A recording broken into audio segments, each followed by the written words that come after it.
बधाई। आप लोगों को भी बहुत बधाई।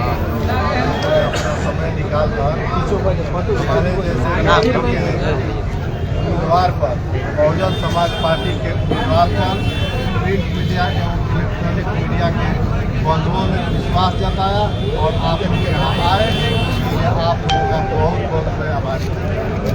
पहला सवाल आपसे यही है कि बसपा ने दूसरी बार आप पे विश्वास जताते हुए अपना कैंडिडेट आपको यहाँ से बनाया, तो कैंडिडेट तो आप घोषित हो गए, मैदान में भी आ गए।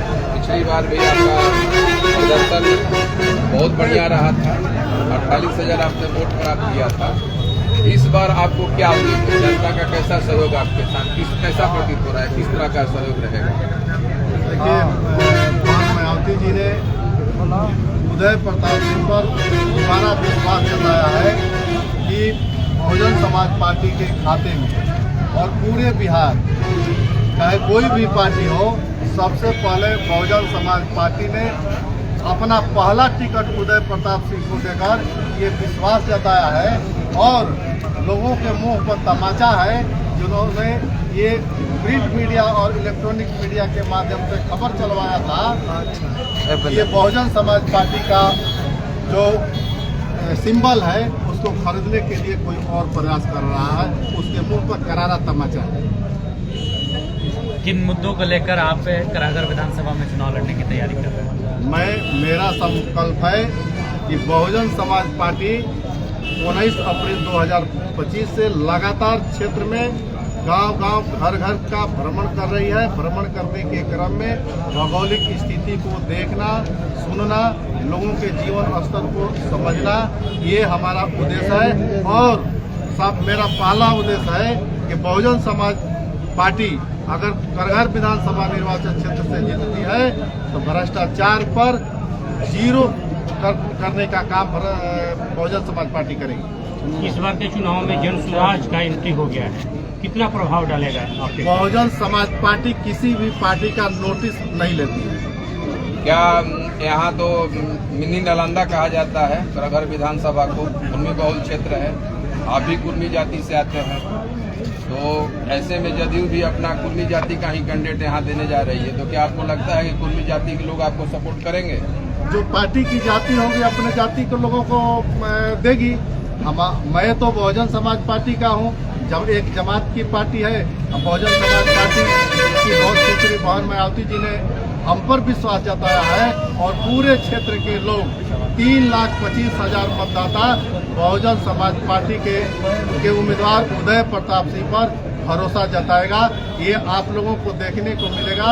बहुजन समाज पार्टी ने पहला टिकट दिया है और पहला उम्मीदवार बहुजन समाज पार्टी का बिहार में होगा जो कि सबसे ज्यादा मतों से जीतेगा।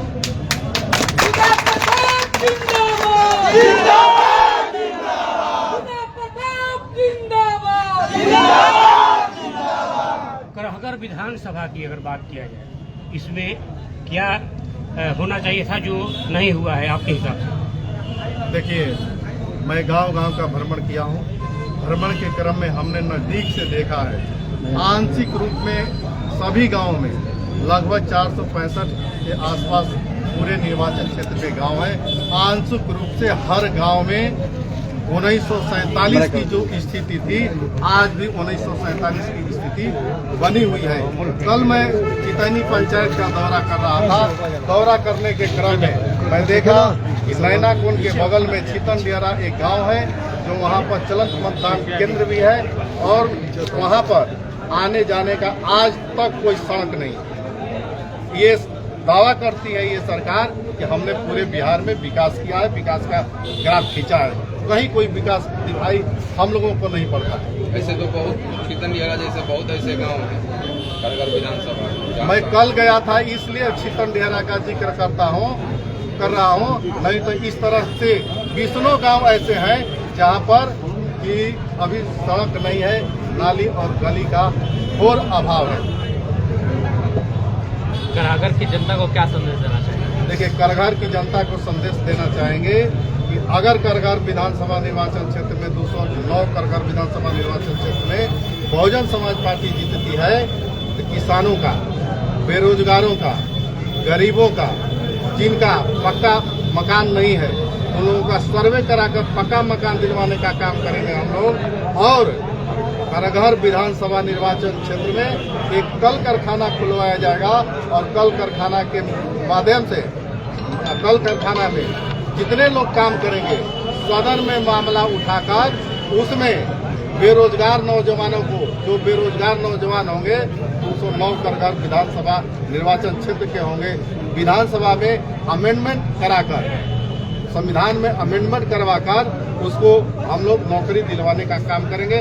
उसमें जो भी काम करेंगे 209 करगहर विधानसभा निर्वाचन क्षेत्र के लोग ही काम करेंगे। नीतीश सरकार जिस हिसाब से अभी आम जनमानस में जो रेवड़ी कह सकते हैं आप, रेवड़ी का इस्तेमाल मैं इसलिए कर रहा हूं क्योंकि पहली बार इस तरह के जबरदस्त ऑफर मिला है सभी, खास करके वृद्धजन के लिए, विधवाओं के लिए, या आशा या आंगनबाड़ी, जीविका, जितना भी अब देख रहे हैं, जो ऑफर उन्होंने दिया है, तो क्या लग रहा है ये कहीं प्रभावित होंगे? सरकार ने खजाना खोला है, इसका मतलब ये है कि ये सरकार अब जाने वाली है, इसलिए खजाना खोल रखा है। हमने महिला समाज बड़हरी में कराया था, पूरे बड़हरी का कुर्सी, बेंच और डेस्क भी लाया गया, तो भी महिलाओं को बैठने का जगह तक नहीं मिला। महिलाएं हम लोगों के साथ है और ये 10,000 रुपया जो ये सरकार दे रही है जीविका के माध्यम से, इस 10,000 रुपया पर महिलाएं लात मारने का काम करेंगी इस विधानसभा के चुनाव में। आपके निकटतम प्रतिद्वंदी कौन माने जाएंगे? अभी देखिए, अभी मैं बार बार कहता हूं कि उदय प्रताप के सामने कोई ऐसा पहलवान नहीं है जो कि दलबहिया कर सके उदय प्रताप से मैदान में।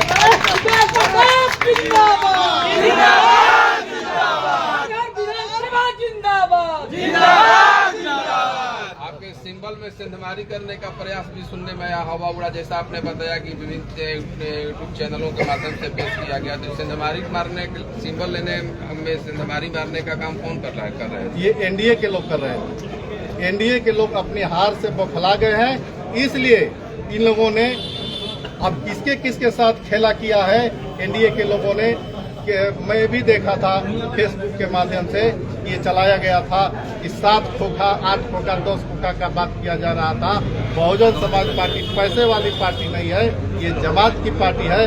और सबसे पहले बिहार में अगर किसी ने विश्वास किया है तो उदय प्रताप सिंह पर बहन मायावती जी ने विश्वास करके आज सिंबल देने का भी काम किया।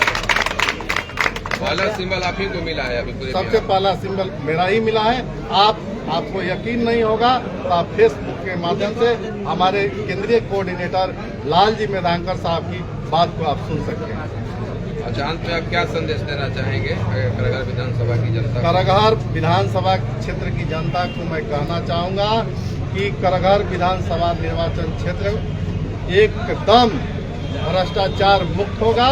चाहे सरकार किसी की भी बनेगी, उसमें बहुजन समाज पार्टी की भागीदारी होगी और उसमें हम लोग जितने भी भ्रष्टाचार कर्मचारी होंगे, पदाधिकारी होंगे, आज आप पत्रकार हैं, आप जितने भी पत्रकार हैं, आप लोगों को देखने को मिलेगा कि बहुजन समाज पार्टी जीतती है तो यही पदाधिकारी अंचल में जो बैठा हुआ अंचलाधिकारी है, प्रखंड विकास पदाधिकारी है, थानेदार है, इसी को ईमानदारी से काम करना पड़ेगा। इसी को जनता के घर जाके उसकी समस्याओं का समाधान करना पड़ेगा। ये बहुजन समाज पार्टी दिखाने का आप लोगों को काम करेगी। सर, क्या है कि जितने स्कूल है, गवर्नमेंट स्कूल है, उसमें अच्छी तरह से गुणवत्ता नहीं मिल पाता है बच्चे को, तो उसके लिए बहुजन क्या करेगी?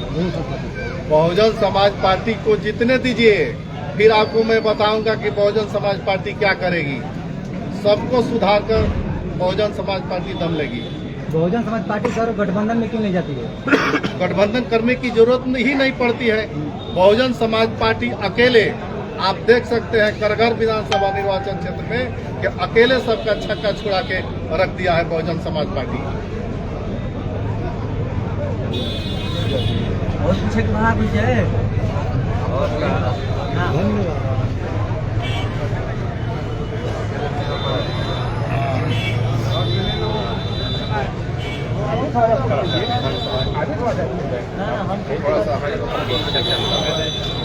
थोड़ा सा मुखिया जी